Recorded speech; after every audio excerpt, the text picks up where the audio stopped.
we call it the Devi Awards.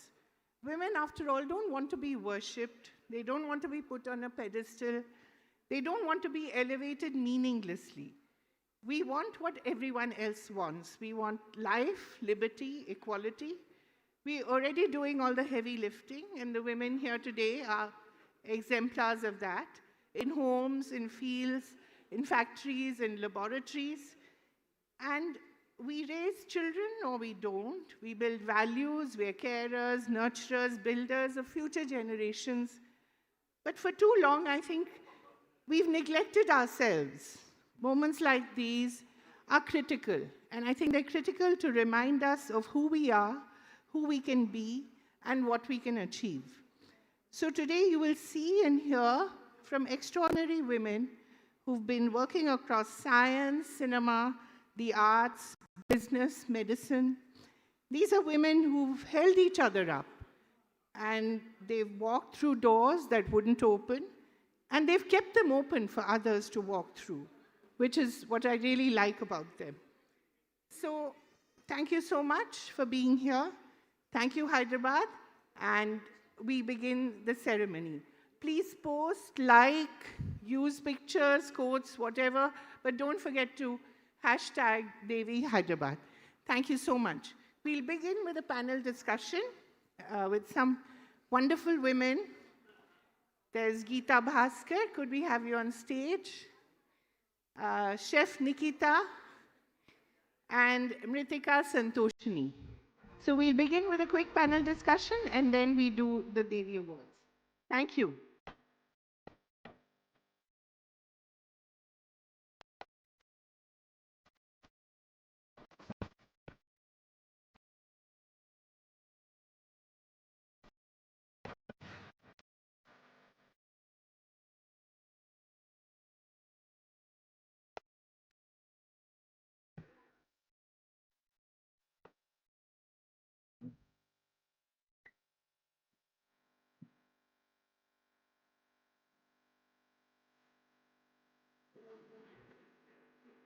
So I'd like to start with Geeta, I think, because she's quite interesting and decided to become an well-known actor. And oh my God.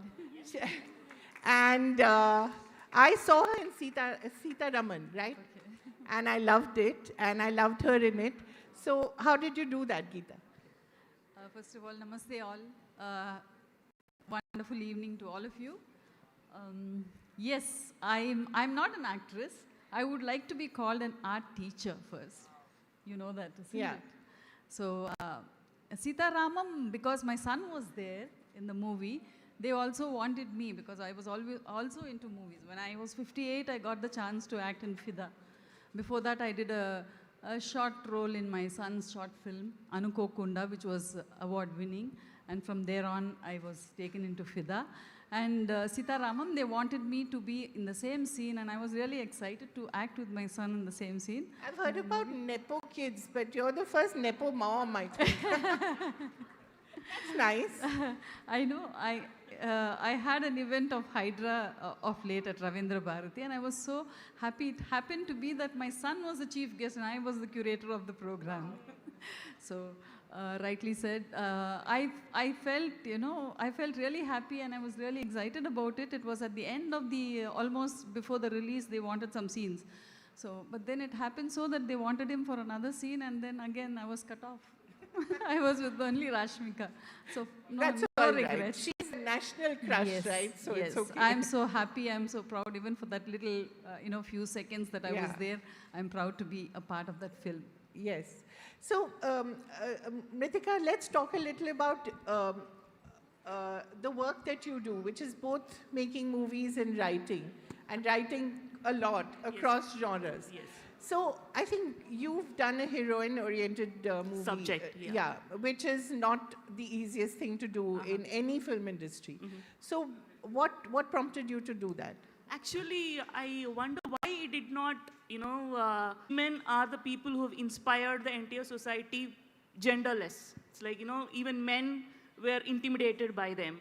Having heard of these goddesses and growing up in a society like that, I wonder what stops anybody from putting women first in the heroine's place. And then According to them, it's the box office. Women-oriented movies don't make money at the box office, but you won't know it if you don't try it, right? Yes, yes. So that was one reason. And the second reason is my roots, like where my grandmother herself was a very strong and independent woman from her times. And my mom has been an influence for me. And then it just like happened. This script, I wouldn't call it a heroine subject. It's just a woman doing the hero. She's the hero of the film, where we are talking about child abuse in all movies, and we read that horrible stuff on papers, but we do not know how many male children are being abused in the society. It's not only the women kids. We always say, like, teach your men how to behave with the children. No, it's like when it comes to children, even boy children are unsafe. And I thought man protecting another man is very not interesting. I thought let the woman, the mother, who is the heroine in real life, can protect her son. And that's how Valerie happened. Wonderful. Nikita, being a chef is, I think, they're completely male-dominated kitchens usually. And I know I've been in a few kitchens where abuse flies, knives fly, and, it's not the nicest place for a woman to be in. But you've done very well for yourself. First of all, good evening to everyone, and thank you so much for having me. And rightly said, it is a male-dominated industry, which is what we are looking to change, because I think we all grow up with our mums cooking in the kitchen, and what makes it suddenly different in a professional kitchen is something really baffling for us as well, because we've always seen her being so organized, being multitasking all the time, and still putting out amazing plates of food for all, that is nutritious and really tasty. So while there was an instance where I was the only female chef in the kitchen that had 80 male chefs, so it is a narrative that we want to strongly change and say that it is such a skill that it is one of the life skills, and you can definitely monetize it, bring structure to it, and inspire more women to come around so that there's balance in the industry. Because I think the whole abuse and the knives flying around happens because there is no balance. There is sometimes not an awareness that there is another gender, there's, all sorts of people coming from different walks of life, and I have to be really cognizant of what I'm doing and what I'm saying. So that is definitely a narrative that we're all actively looking to change. And I'm glad right now that my kitchen has a lot of female chefs, in fact, more than the amount of male chefs, I would say. Applause for that. So, yeah, When you say my kitchen, it's a very specialized field. It's craft chocolate, right? Yes. Yes. You are the... I am currently the executive pastry chef and chocolatier at Manam Chocolate, Hyderabad. And obviously very popular. But otherwise as well, I think when I was with the ITC group of hotels, then I had 3 restaurants of my own, and currently I'm at this role. I've always encouraged more and more female chefs to come on board. And luckily, one of the ripple effects of me being a MasterChef India Telugu judge was that I always receive messages from girls saying, I show my profile to, I show your profile to my parents, and now they're slightly more assured that I can shine in this industry or I can do something in this industry. So that is a ripple effect that I just did not expect. It came about with so much awareness that you really can move a few things, and even if I can bring 2 female chefs into the kitchen and help them, mentor them to grow in this industry, I would be really happy. But pastry chefs are not the most celebrated for some reason. I can't understand why. I'm not sure, because we all want that little bit of meetha after our Exactly, yeah. But so I think as an industry, it was always glorified to say that, you're specializing in something. It's always the men that slightly came into the limelight. But I think we are changing that now. So, Right. yes.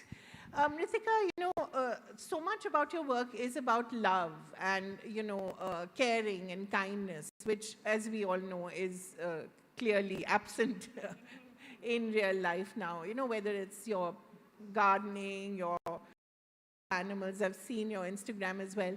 Talk a little about how important it is. Love it is the most powerful energy which underrated. It is so underrated in the society and even at home. We all carry love in our hearts, but how many of us bother to express, convey through our behavior? It's not just you have to buy flowers to the women or you have to gift the people. Go purchase something and they call it love. That is not love. You have to show love through compassion, being empathetic, and by respect. Spend time with the senior citizens. Once they grow old, I don't understand why children live in a different house. We are not birds, we are human beings, and we are the society who always preferred and grew up living with grandparents, great-grandparents and all that. But these days, it is so heart-aching to see human beings, once they get married, they just move out of the house. I don't know who will take care of the older people. And it's so scary that they are building separate societies for elderly people. And what kind of pride does it bring? All the amount of unconditional love they have spent over the children, and you put them in a prison-like place and call it a sophisticated life, is where love fails. It's very hurtful to even talk about that. That's the subject of your next movie. Not really. I don't think I can handle that because I get really angry to even come across. Anger is the best emotion. Yes, Lord Krishna had told that in Bhagavad Gita. It's the purest form of emotion. That is there. And also towards animals. It's so, in a country like India where we are watching men pee anywhere in the street. Sorry for my, losing the decorum, but I'm just being straight. And, there are people drinking and lying down everywhere in the roads and all that. But it is so hurting that Supreme Court has come up with an order where you have to feed animals in the designated area. I don't know which dog will read that board. Which dog will go and ask, where can I go and have my food? In fact, that's very interesting. We have a lawyer here, Shreya Parupkari. Yeah. She's done so much work in that area. Yes. But it's true. Which dog is going to read the Yes. And why do they punish people who are in minority? Who are because people are feeding the animals in the street, they are less aggressive. If they are going to give up, they are going to become even more aggressive. So love is the energy that differentiates gods from demons. Definitely.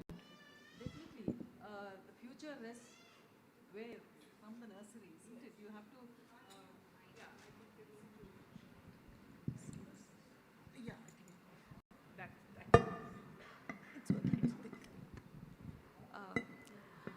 I wanted to actually, tell the schools that art is not just painting or installations, painting or drawing for the wall or anything. But then, I found that many schools, I explored a lot of schools. I was with Times of India also, went around a lot of schools, and I found that art has Wrong newspaper. You should have been with the New Indian Express. No, but then I had a chance to visit a lot of schools and understand. But then nobody was listening to me. And then, of course, when I became an actress at 58, probably I got the entry. And I started, because whatever was in my mind, I designed a program. It starts from, mine is very institutional. It starts from the nursery. What she said, she was talking about chocolates, happy food, Yes. no junk food, happy food, and then, healthy food. Yeah. So you can't have happy food all the time. You need some healthy food also. When you tell that to the children, they come out with beautiful concepts, and probably then, they'll understand that, yes, they can also make happy food and make the people happy. So your chocolates will be welcomed. And here again, when she's talking about grandparents, again, see, I take all these elements into the art themes. Relationship. So that's very important. So what do you call, how do you call your family, how do you want your family to have a happy expression? It doesn't mean that only your parents, it can mean your, the milkman, the watchman, the driver, whoever's helping you at home. So who gives you a wonderful expression, family expression? It can be an ocean, of expression. It can be a solar system, it can be anything. You just come out with your expressions. So one child had done the digestive system, the brain as the grandparents, and then, then everything. And then I always add a little, I want the themes to be a little humorous also. So add a little humor. Talk about your next door auntie or the uncle who annoys you at any event. So that's something, we all go through. We are all very conscious about what others may say, what others may think. So that's where comparisons also begin. So he said, they use it like, one child, the solar system. I mean, in the digestive system, he said, rectum is my neighbor auntie. But then, anyway, very irritating. Actually, one of the doctors, Dr. Manjula, was telling me when I was talking about this, you don't know how important that is. So, and one child, Pluto is missing. That's my neighbor's auntie. But she knows everything about my family. So that is how they come up with humorous, humorous way of expressions also. And also, I think, Geeta, I think the point that Mritika was making about senior citizens, locking them up in sort of like this prison-like situation. And the fact is that the older you get, the wiser you are, the more you can contribute to society, which you've shown. Definitely, I insist them to talk about their grandparents. Many of them, they insist that they want the grandparents, they want my mother is the, boss of the family. And yes, that's good. wonderful. So, Ritika, I also want to ask you about the uncertainty of the artistic life. It's A, solitary, and B, it's uncertain. You never know where your next paycheck is going to come from. And you have to generate your work yourself. And also, you're not sort of responsible for it. You need a team sometimes or things to work in your favor. So how do you deal with that? I find uncertainty as the most interesting thing that tempted me to get into the industry, because life by itself is uncertain in every level. Yeah. But when I'm most aware that this is going to be my work, I thought I'll be able to face life when I could face my career. So, and coming back to solitary, people from normal man's point of view, they find creative humans' life as a life in solitude. Yeah. But I don't think so. Because as long as there is a bun in the oven, or when there is something brewing in your head, it's like the connection between the fetus and the mother, irrespective of the gender. A writer could be a man, a director could be a man, or it can be a woman. But as long as he's carrying the ideas, the thoughts, the imagination in him, he's got companions inside him. Right. He's never alone in this world at all. I find the rest of the work, if I'm given any other job with better pay or the better recognition, I don't think I'll be able to pick, because the other work is where I'll be set alone. I'll feel lonely.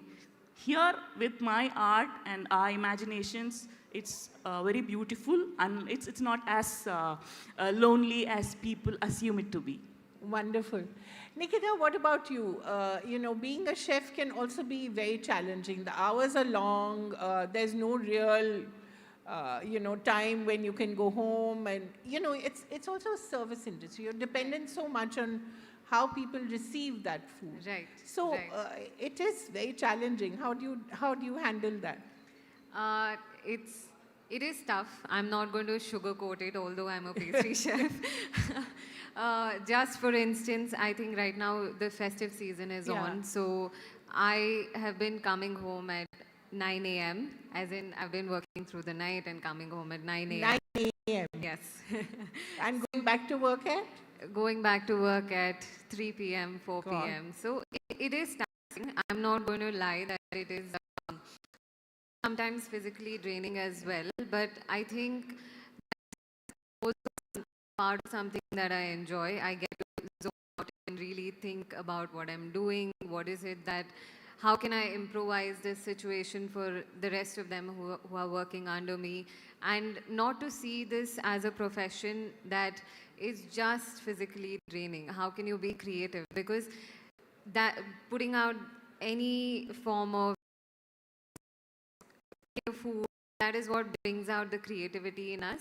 And as long as I'm keeping that alive and not really letting that get to the others, which are all the staff and colleagues under me, I'm hoping that I can keep that alive, because as a person who is creative, that is really important. The minute you are too tired to think about anything else, your creativity really gets, there's a full stop or there's a pause, and that is something that we don't want to do. I think it is somewhere that you have to bring in a balance. Sometimes I just want to sit and stare at the wall so that I think of all the other things that I can come up with. And sometimes we're just like working endlessly and tirelessly to bring consistency. So it's a balance of both.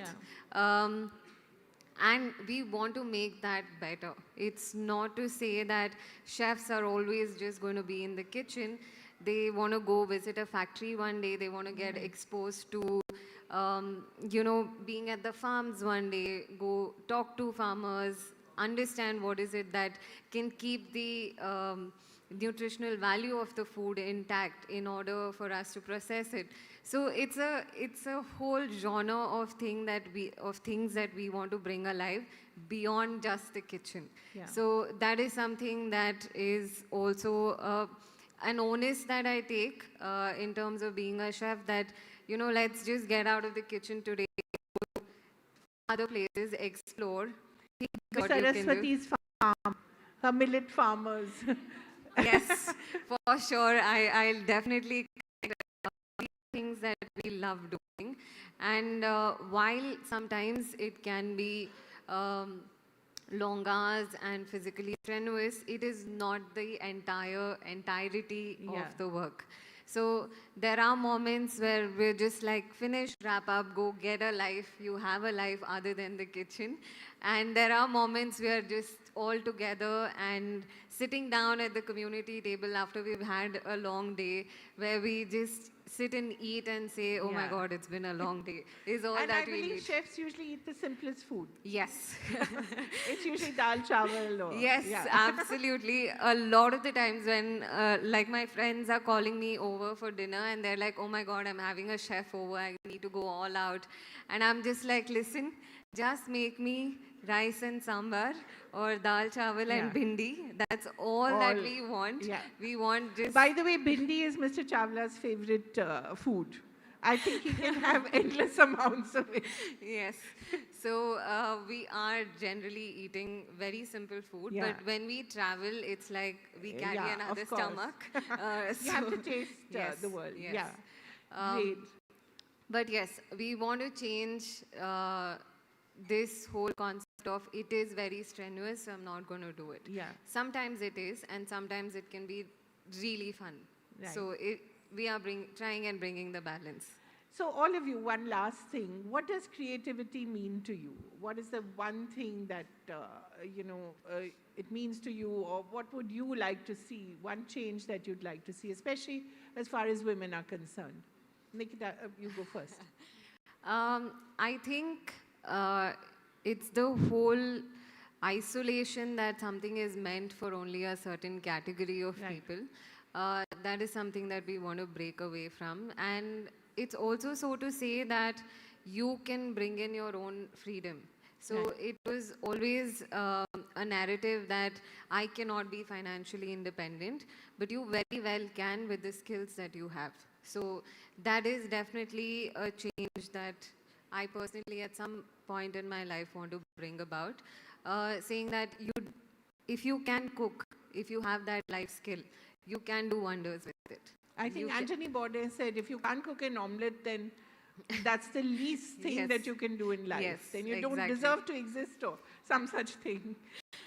But yes, I think there are so many people who can cook and do wonders with it, but they're just not able to bring it in a structured format or bring it in an organized fashion where they can monetize that. So the whole isolation that only a certain class of people or a certain gender can do something is something that I want to break away with being associated to cooking. And the second thing is creativity exists anywhere. Like I think something as simple as you thinking about adding, let's say, kodampuli into a sambar, except instead of a tamarind, you've brought in a spark of creativity. Right. So it exists everywhere. We just need to sort of sometimes step back and look at it with a different lens. And yeah, I think this is what I want to bring about for women. Yeah. Geeta, you're a rich woman now, I suppose, thanks to acting. So you're financially independent.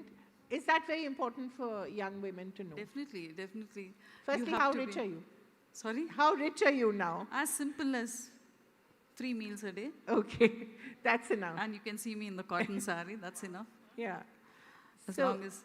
but being financially independent is important. for Definitely, it's very, very important. So that, you don't have to go stretch your hands to anybody, Yeah. whoever it is. It's very, And, very important. Yeah. Mritika, one change you'd like to see for women? In the world, No, here, anywhere. like, women should not lose their femininity in the name of feminism. That is Okay. something I would like to see. Yeah.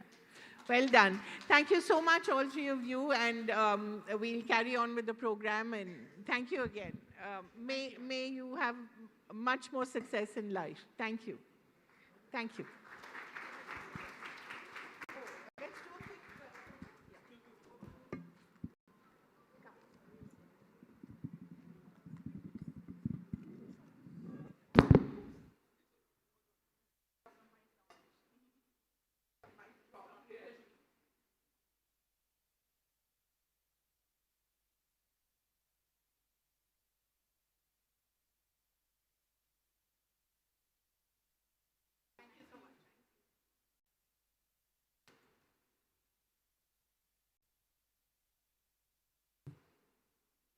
Thank you so much. May I now request Lakshmi Menon, our CEO, to come on stage and deliver the welcome address and welcome our chief guest, who's been listening very patiently. Thank you so much, Justice. Please.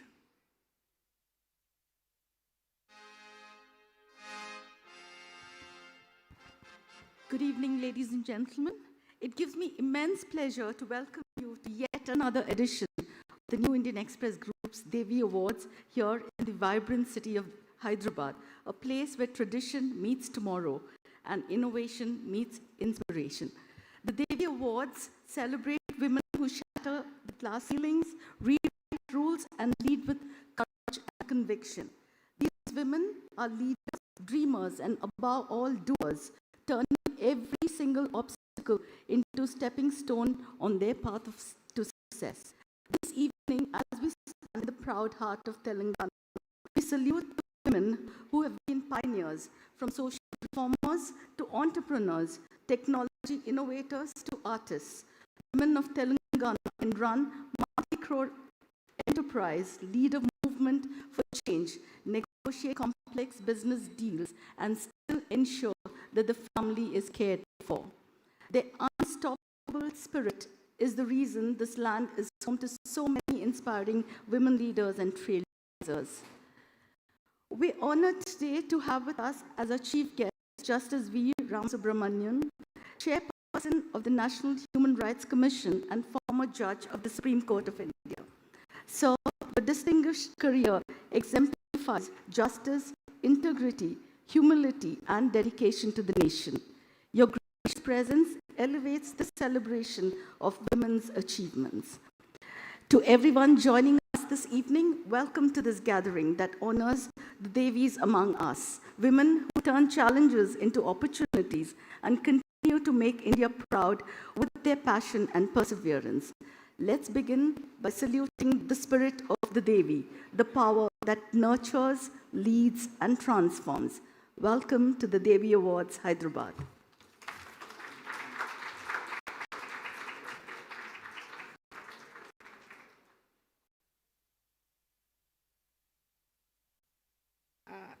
Thank you so much, Lakshmi. May we now have the lamp lighting? Lakshmi, may I invite you again? And Mr. Chawla, may we have you on stage? And Justice Ramasubramanian, may we have you on stage to light the lamp, please? Sorry? Oh, and Okay. And Kalyan Chakravarti, sorry, you're in the room. Kalyan? He must be working, of course. But if we could have him here, if someone could just tell him to be here.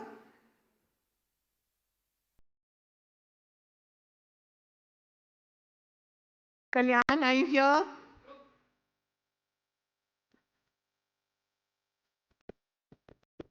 I think he, as usual, he's working somewhere quietly.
Thank you so much. May I request Justice Subramaniam and Mr. Chawla to stay back on stage? Thank you very much for being much ahead of time and for being here. May I now request you to come and give us the welcome speech? Thank you.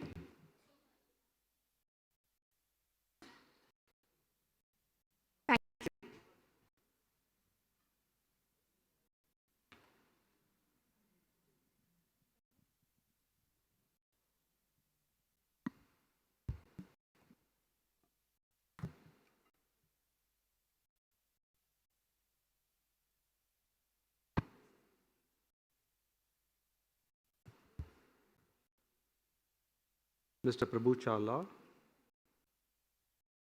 Mr. Menon, distinguished invitees, the proud awardees, a very good evening to all of you. When Mr. Prabhu Chawla sent me a message last week, after boarding a flight to Amsterdam, if I could make myself available for this award function, I readily agreed for two important reasons. Reason number one is that today, if there is a media house which still maintains certain ethical standards, it is the Indian Express.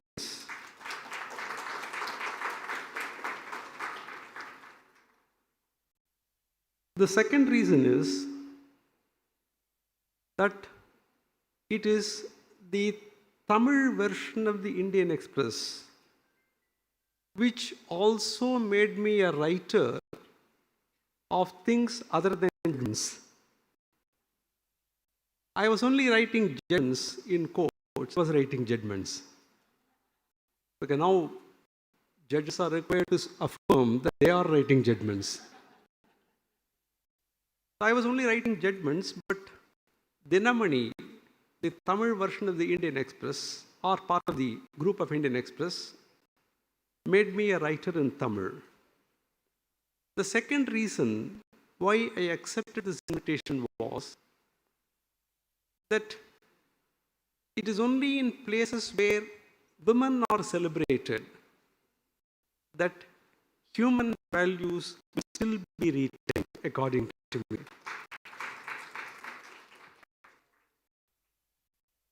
Swami Vivekananda said, in those days, that it is only in the houses of pious and educated mothers that great men are born.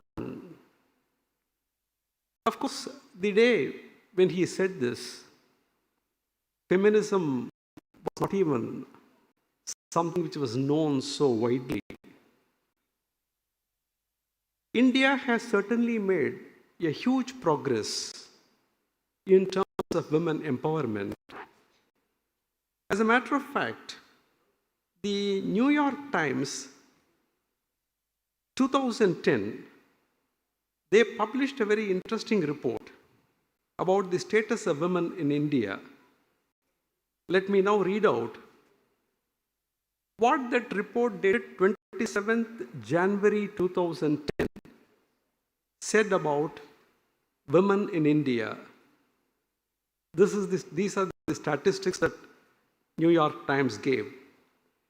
HSBC, JP Morgan Chase, Royal Bank of Scotland, UBS, and Fidelity International are run by women in India. The second biggest bank, ICICI, is headed by a woman. This was the report of 2010. The third largest bank, Axis Bank, is headed by a woman. The head of the investment banking operations in Kotak Mahindra and JP Morgan Chase are women. The head of the equity division in ICICI is a woman.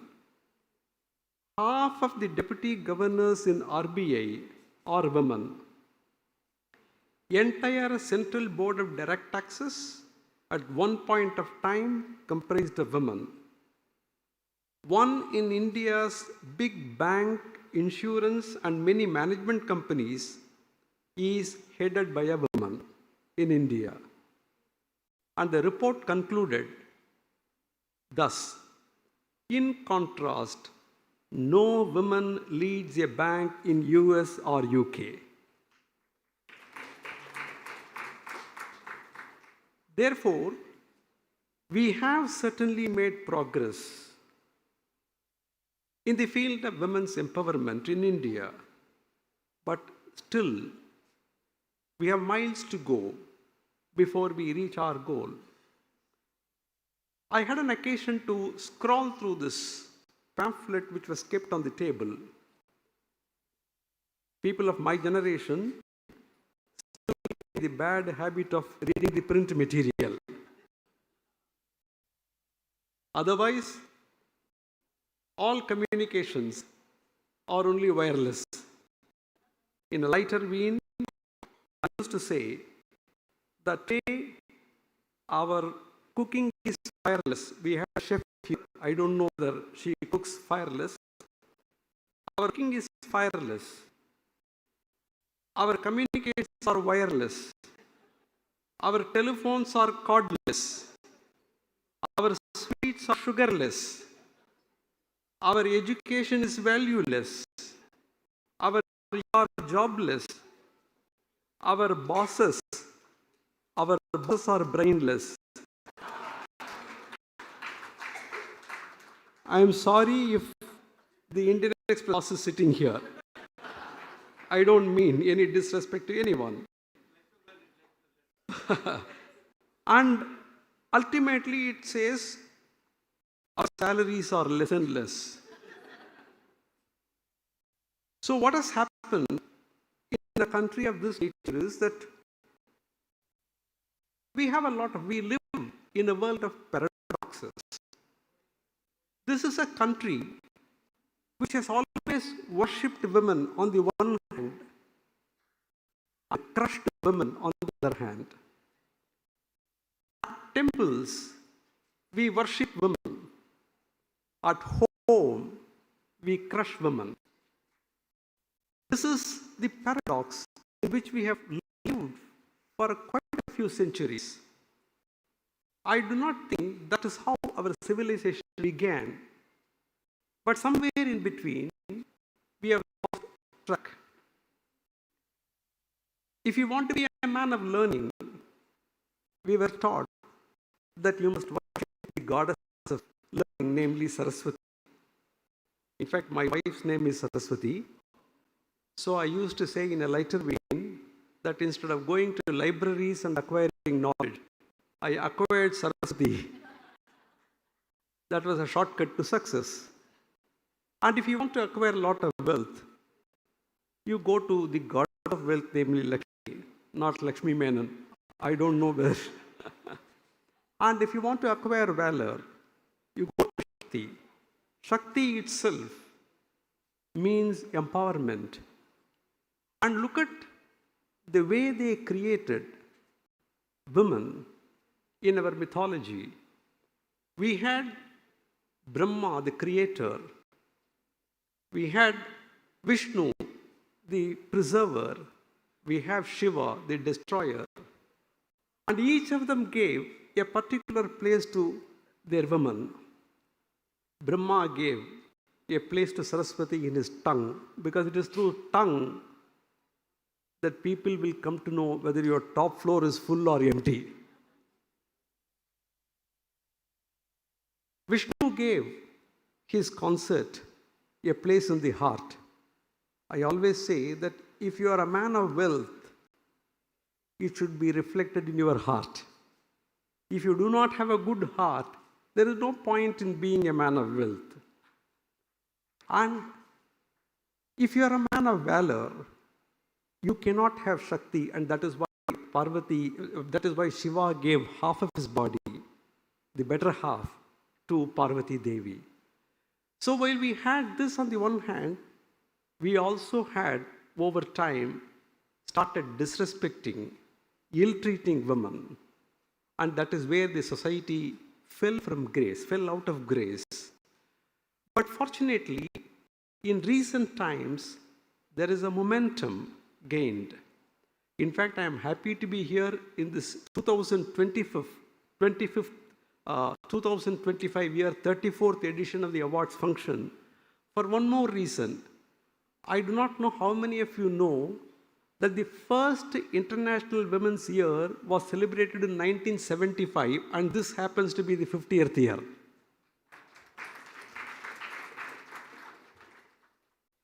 If you look at the statistics, Indian Express has awarded 405, I think 405 or 435 women achievers so far.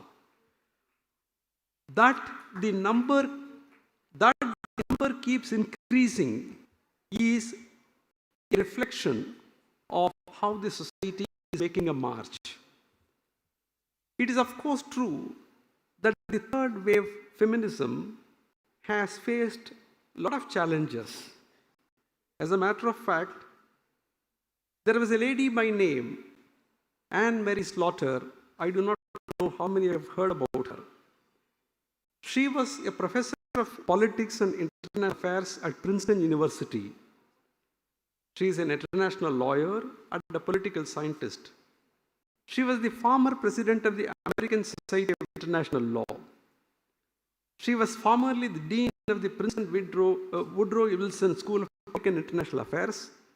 And when Obama was elected, he appointed her as the director of policy planning in the year 2009, the first time a woman occupied such a post. After a 2-year stint, Anne Mary Slaughter resigned. The reason that she gave for resigning was something very interesting, which I think women in this audience should know and introspect. She said while resigning her job in the year 2011 this: juggling high-level government work with the needs of 2 teenage boys is not possible, and women cannot have it all. This is what Anne Slaughter said. This resulted in a huge backlash from women activists. Sheryl Sandberg said that it is not true, and balancing life and work is something that you have to manage yourself. But as one of the panelists very rightly pointed out, that it is not necessary for anyone to lose the female character to be a feminist. I really welcome that statement for one reason. There was a person called Lisa, she was the Lisa Jackson. Lisa Jackson said, to be a strong woman, you don't have to give up on the things that define you as a woman. She said, empowering yourself does not have to mean rejecting motherhood or eliminating the nurturing or feminine aspects of who you are. But it is a matter of choice for you. Either you can choose to be a careerist, and that debate gave rise to a very interesting statement 50 years ago. That statement was that the society of women is divided into two parts: happy homemakers and unhappy careerists. 50 years ago, this is how the Western world looked at feminism. But today things have changed, and we truly celebrate women not merely in temples, but at home and in public places. And newspapers, media houses like this should continue to celebrate. And as chairperson of the National Human Rights Commission, I see every day as to how women struggle in society, at workplaces, at home, at public places.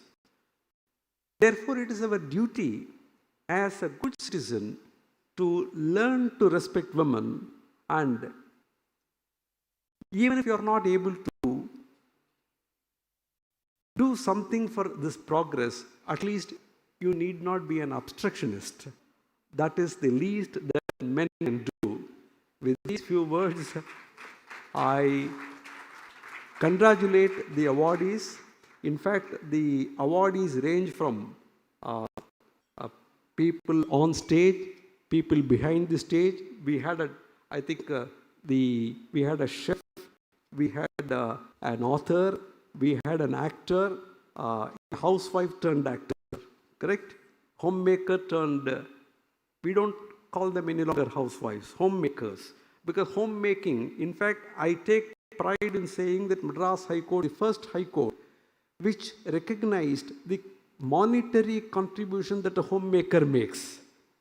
It is not measured in terms of money, but High Court said it has to be measured in terms of money. I am compelled to say that the court has done something, because I heard a comment that the court did not do much about the animals. We have done a lot, but unfortunately, what attracts media attention is mistakes and not what we do rightly. Thank you very much.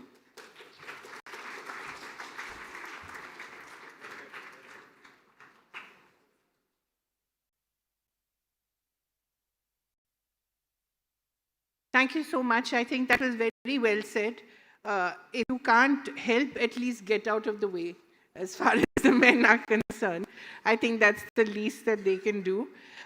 But I think men have been allies as well. I think they've done quite a bit. And where they have been allies, I think society has benefited. May I now request Mr. Chawla to give the memento to Justice Ram Subramaniam, please. Lakshmi, would you like to join him on stage? Since you were talking about Saraswati, I think we have a Saraswati here. Oh, Lakshmi, sorry. Lakshmi is giving Lakshmi.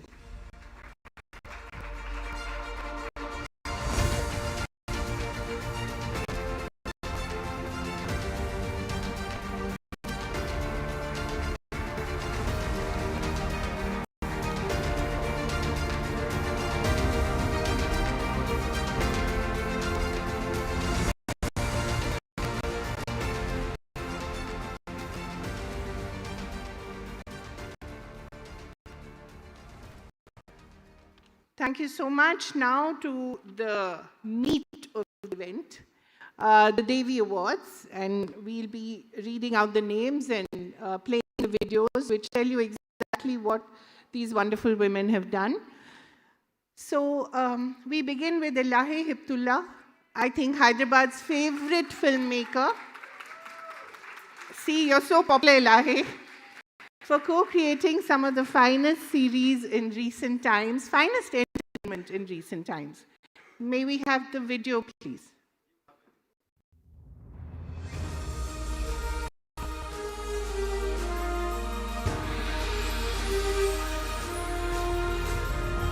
Ilahe Hiptullah, Indian film producer. In a city of many tongues, she lets each speak its own music. Law's spine, cloths drape, cinema's light, one continuous thread. Names on the marquee, fingerprints on the fabric. Between the camera and the crowd, she keeps the room honest. Behind every frame, a negotiation. Behind every negotiation, a principle. The New Indian Express honors Ilahe Hiptullah, Devi of the Reimagined, a room where argument and art share the lamp, backstage run like a heartbeat.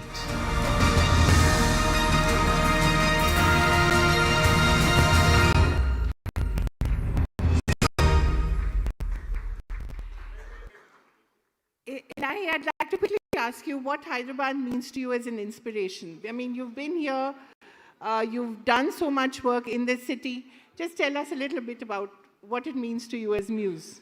So Hyderabad is home. So when you're at home, you're comfortable, your mind can do other things, and then we create. And one of the most, thank you for mentioning Hunt, which is our latest show, but what I'm extremely proud of is Khan, the casual space that we have made, and my co-founders are sitting in the audience. Thank you very much. I just wanted to say a couple of words. One was that thank you for making me a Devi. It is, thank you for the honor, Indian Express. Thank you for, it's humbling to be with the other Devis here. And with the empowerment in my power, I hope to make this world a better place. You are. And I hope to speak out freely against racism, casteism, classism, fascism, and genocide. I wanted to recite a poem which was extremely inspiring for me, which is, the only uncommon word here is rehzan, which means highway robber. The poem is, लोग तुम्हें समझाएंगे, वो तुमको खौफ दिखाएंगे, जो है वो भी खो सकता है, इस राह में रहजन है इतने, कुछ और यहाँ हो सकता है, अरे और तो अक्सर होता है, लेकिन जिस लम्हे में तुम जिंदा हो वो लम्हा तुमसे जिंदा है, ये वक्त फिर ना आएगा, तुम अपनी करनी कर गुजरा देखा जाएगा. Wonderful. Wonderful, wonderful, wonderful. A special round of applause for her. Thank you so much. The next award of the evening goes to Shreya Paropari, lawyer, for her constant activism for those who cannot speak for themselves. May we have the video, please?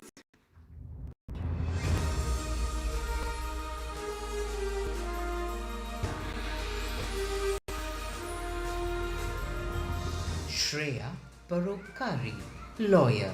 Order in the court, water in the bowl, gavel to gravel, evidence to empathy.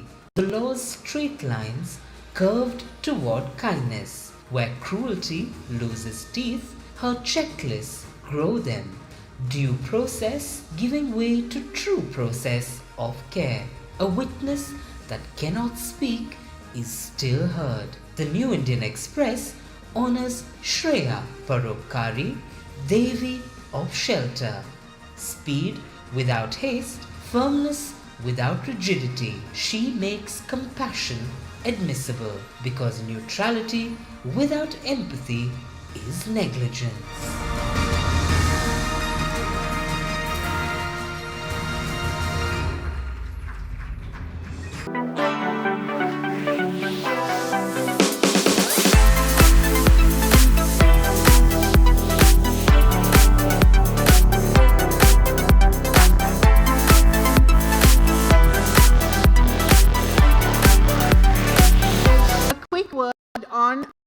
think the increasing cruelty that we see not only towards animals, but towards other human beings as well.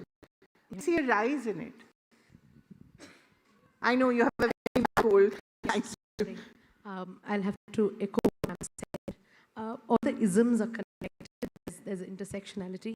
As long as there is sexual casteism and so many other isms, there is going to be cruelty, and it's only going to be on the rise. There are very few ways that people can help, and everybody can help. A Devi to me, Dr. Jane Gujral, Oh, yes. She said that everybody can make a difference. You have to choose what kind of difference you will make. I think the easiest way to help animals is to not eat them. Very controversial. But also, like Lordship said, there has been in animal law, at least the jurisprudence has expanded greatly in the last decade and a half. Yes, the errors probably get more attention than the positive progress. But I want to take a minute to talk about a very important campaign in that sector. It's called No 50. We've been campaigning for No More 50 for a decade now. There's only one legislation that regulates animal use, and it's to prevent cruelty. It's called the Prevention of Cruelty to Animals Act. It's a 1960 regulation, and unsurprisingly, it was something brought forth by a woman, the first woman member of parliament in sovereign India, Srimati Rukmini Devi. And it's a little dated. The maximum amount of penalty for animal cruelty in that law is 50 rupees. So that regulation is a bit dated, and we've been campaigning for that law to be amended, for the penalties to be corrected, and hopefully serve as an actual deterrent to cruelty. But again, I'll go back to saying that the easiest way to help animals is to not eat them. More power to you. Thank you so much. Thank you very much. Thank you. The next Devi of the evening is Dr. Rachna Bhandari for her seminal work in molecular science. May we have the video, please? Little louder applause. Come on, wake up. Yes.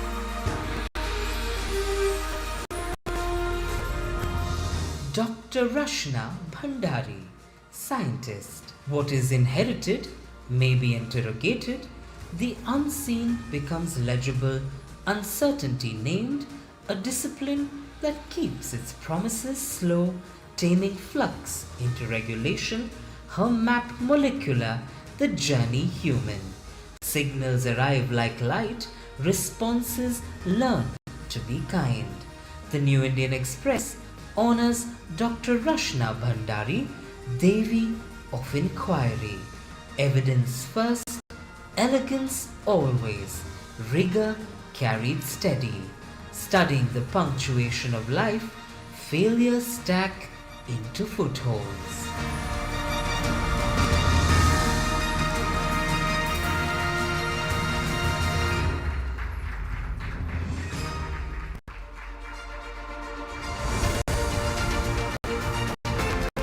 That's more like it. Thank you so much.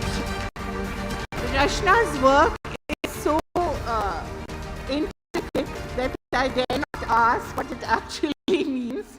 But I do know that we need more women like you in science, Rachna. Why important? Thanks so much for this honor, this opportunity, and also the privilege of being part of so many accomplished women. I want to say a few words on behalf of all academicians, all the scientists, and I want to shout out why the pursuit of knowledge is important for its own sake. Yes. We seem to always be asked as scientists, so why do this and why do I care? Why is it important to society? I want to share that the pursuit of science, of knowledge, we do it because we find it exciting. Then I have to think about why it's important to society. So it's a selfish pursuit in some sense, Yes. but it always has an application. So this has been the week of Nobel Awards. Yes. And Nobel Awards honor fundamental discoveries. It is, they're interpreted as how they have been applied today, what was discovered decades ago, and how it matters to us today is how it's interpreted. But I'm pretty sure none of those scientists envisioned what they were doing, why it would be important. They did it because they thought this was something really cool to do. So blue sky science, which is how we call pure science, basic science, it doesn't receive enough support, and I'm happy to have that recognition today because that's what I do. Talking about Nobel Prizes, it's a statistic that only 4%, that is 27 women have been awarded the Nobel Prize. We need to correct that. Out of 645. Yeah. I mean, it's just such a sad number. Yeah, so dismal. Only 16% of faculty in India are women in STEM, but we have nearly 50% in the PhD. So there's that leaky pipeline that really needs to change. And thank you for this recognition and the other scientists you have recognized through these awards, because I feel that it is recognition such as this that will inspire the women, the young men today, to be leaders of tomorrow.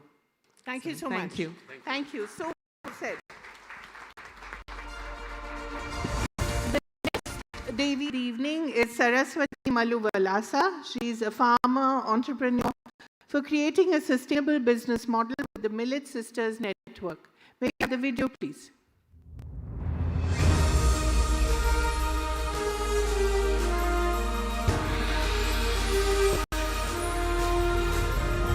M. Saraswati, entrepreneur.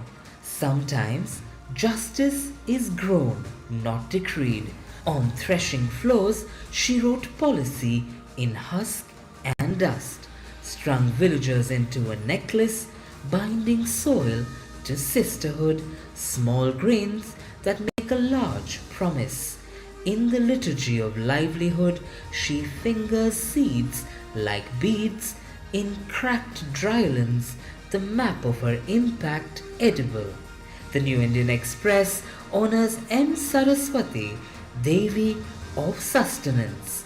She does not ask the land to be generous, she teaches it how.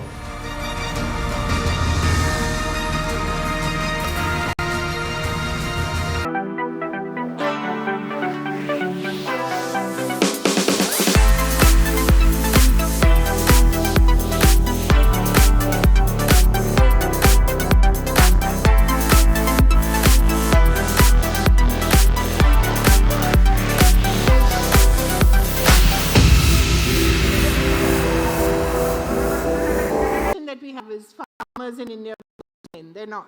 Yes. They're mostly women. Talking about that. Thank you, the New Ministers, for this great honor in the name of Devi. So, yes, actually, our journey is starting with a question, because there is no land without touching of women feet. There is no plant in the earth without touching of women hand. But there is no space, there is no recognition in the culture, there is no for women. So our journey is starting with that question.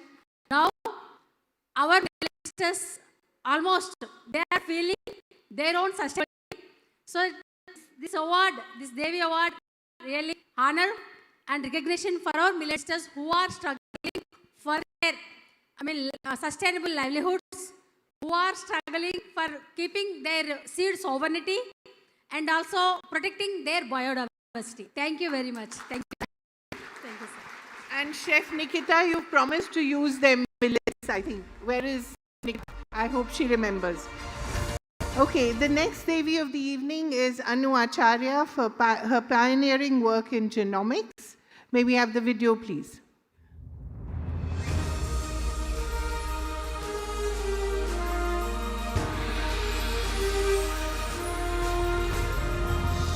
Anu Acharya, entrepreneur, making the genome speak in an Indian tongue. A cartographer of the unseen, she draws maps of being. threading foresight into the loom of destiny between data and divinity, she finds the pulse of health, a cosmology of code where superstition once ruled. The New Indian Express honors Anu Acharya, Devi of the genome. Where chromosome meets community, she stands as interpreter to read the body's blueprint before its walls crack, a daughter of physics who found poetry in the helix.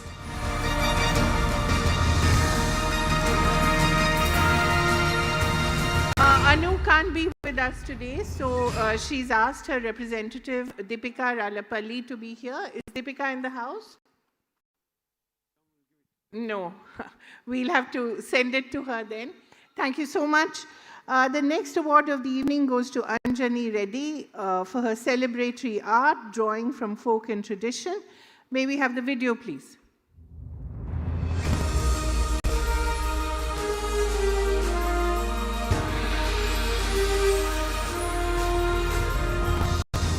Anjani Reddy, painter, painting boundaries, then breaking them with a brush as metronome.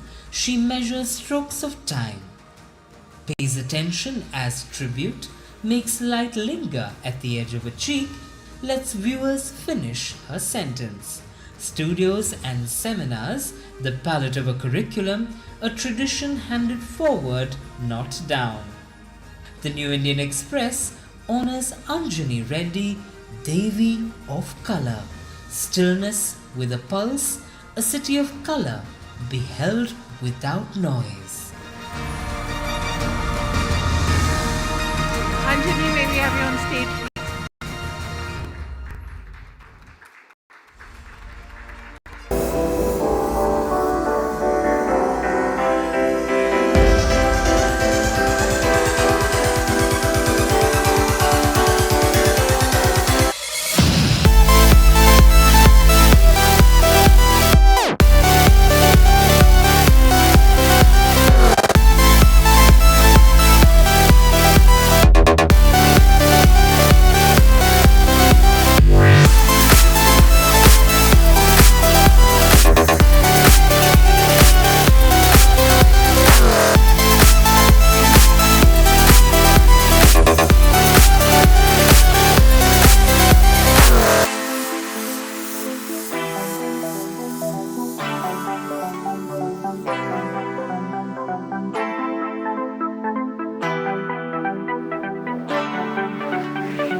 all that. Good evening, everyone. I would like to call my husband also. He's with me. He's See, only a woman will do that, support. call her husband. A man will never call his wife when he's getting an award. Where is the husband, please? Dr. Srinivas, he's Please a HOD neurosurgery at Osmania General Hospital. I Please come. thank the New Indian Express jury and the team who selected me for this Devi Award. We both work for the government sector for the last 25 years, and I especially for the last 20 years to the plastic surgery, reconstructive and plastic surgery at the government sector. And in this society, you know, for the government doctors, there is a lot of criticism. But I was surprised when I got the message. I got selected for this award. I called and asked on what basis I was selected. Because of your work. So they told there is a jury and they have selected. I thank God for recognizing my services for the last 25 years for the dedicated services to the government sector. And any patient coming to Usmania with the misery and anything which I could not know, I learned and did the surgery and got the relief. I'm very proud. For a premier institute Usmania, I'm the first lady HOD of the Department of Plastic Surgery, which was established 53 years back by Dr. D.L.N. Prasad Garu. So, I'm the student of the same department and now the HOD. So, I have lots of desires to develop the department. So, we established a skin bank in 4 years back. I think most of you aware of eye bank and the other banks, but blood bank, but not the skin bank. So, we could able to save the children with more than 60% burns as well as 70 to 80% burns in adults. So we know very well, small burn also will give lot of pain, but the patients with high percentage burns, survival is a very difficult thing. So the skin bank is the new concept. The skin can be donated after death. So immediately after death, within 6 hours, the team from the skin bank, if you give the information, they reach to the place where the death happened and they collect the skin from the lower limbs, not a part of the body, and they dress it. It will not cause any problem at all, and it takes some 30 to 40 minutes time, and they get that skin to the skin bank and process and clear the infection and everything without that, and that skin can be stored in skin bank for 5 years. So it can be used for the patients who lost the skin, So you know, the kidney donation, heart donation, liver donation, they require life, like live donor. So the heart should function. But skin or cornea, there is no, immediately after death, if you give information, the team will go, but the skin banks are very limited. Ours is the first skin bank established in the Telangana state. Excellent. It was Excellent. for the 2 states. And team from Usmania, 24 hours, all the days, anytime if call comes, they go to the 20-kilometer circle, they go. Because of lack of other facilities and satellite centers, we cannot extend these services throughout the state, but in future definitely there many more skin banks will come, and this is a gift from the Rotary Club East, Hyderabad East, and donor is the Hetero Drugs. Thank you so much. 50,000 of rupees were donated, and plastic surgery department is extending help to save the extensive burns. Thank you. A huge round of applause to that, I think. You learn something new every day. I didn't know about this at all. Thank you so much. Thank you. The next Devi of the evening is Mrinalini Rao, designer for her refined fashion sensibility. May we have the video, please?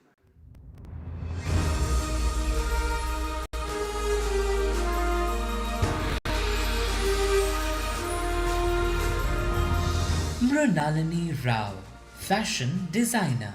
The first wearer is not the last chapter. Precision visible at arm's length. Soul visible up close. Confidence tailored softly, made slowly to last loudly. Reverse applique, the past revealed by patient removal. She spins threads for stories, not for seasons. Designed to be inherited, never replaced. The New Indian Express honors Mrinalini Rao, Devi of heirlooms. Discipline and devotion cross-stitched together, the wearer completes the work.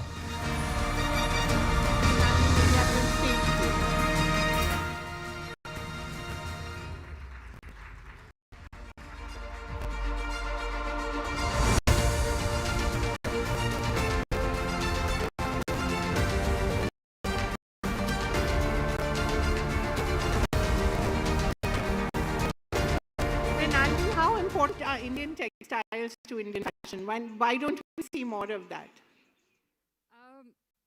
As a designer myself, I started making a collection that I was extremely passionate about. Through the process, we figured how much hand craftsmanship means the wearer as well, the person who is investing so much money, and they deserve to get a pure fabric and, the purest form of hand craftsmanship.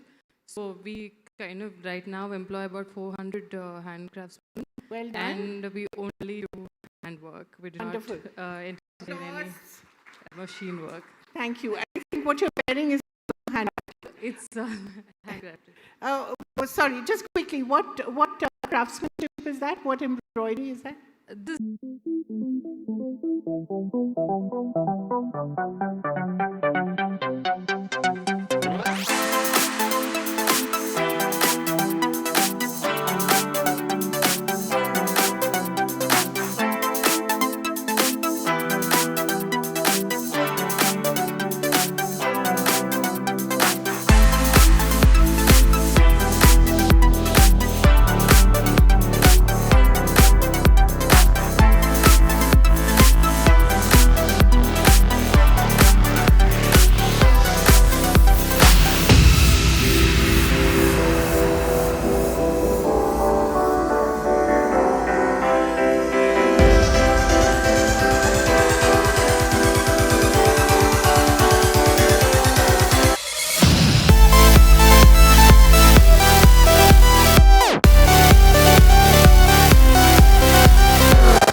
tool that listens in your own words. Computer vision and human revision for simpler choices, stronger days, trading miracle speech for measurable change. The New Indian Express honors Talluri Pallavi, Devi of Bytes. Privacy of nutrient, data close, purpose closer. A compass, ordinary plate, pocket lamp for everyday decision.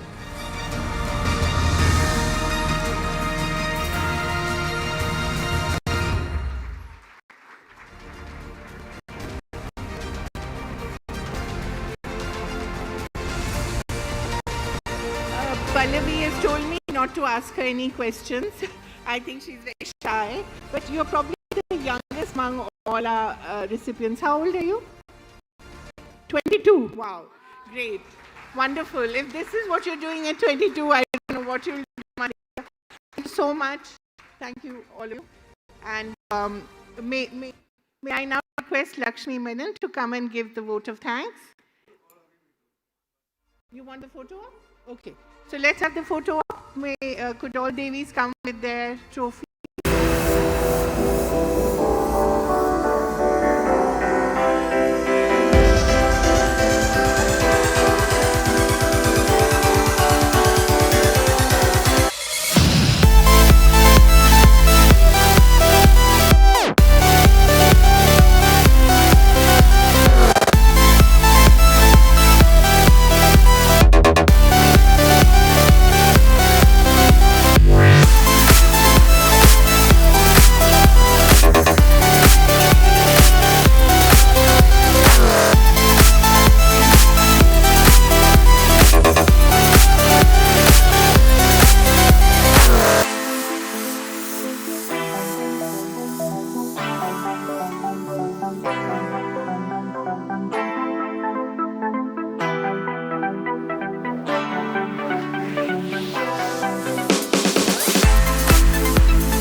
Thank you, all of you.